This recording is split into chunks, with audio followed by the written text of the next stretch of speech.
Once this reef was a city of colors, a kingdom of coral towers and sapphire streets. But beauty, like all things wild, is fragile. When the warming currents came, the coral began to fade. Homes vanished, hope drifted away. Among the ruins, one creature still dreamed, a mind of 8 arms, weaving thoughts like currents.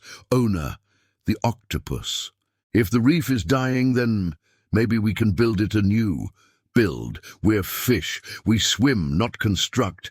An octopus dreaming of cities, that's not the ocean's way. But Ona's mind was built differently. She didn't just see what was, she imagined what could be. Shell by shell, coral by coral, she began her silent symphony of construction. 8 arms, one vision, to give life where none remained. She builds without gills. Can such a thing last? She's changing the current's order. That brings trouble.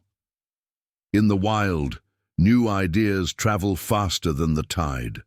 Whispers became waves, some of awe, others of doubt. If we work together, the reef breathes again. She's right. The reef feels warmer, alive. For a time, the ocean rejoiced. Fish danced among coral towers, built not by nature, but by unity. But beneath the joy, old instincts stirred. Who made her queen of the reef? The sea belongs to no one. Where creation blooms, pride often follows, and pride has teeth. Then came the storm, the test of all things built by hope.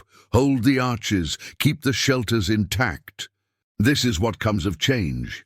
Even in ruin, she did not stop. 8 arms against the storm, one heart for them all. She built more than walls. She built courage. And now, we all know how to build.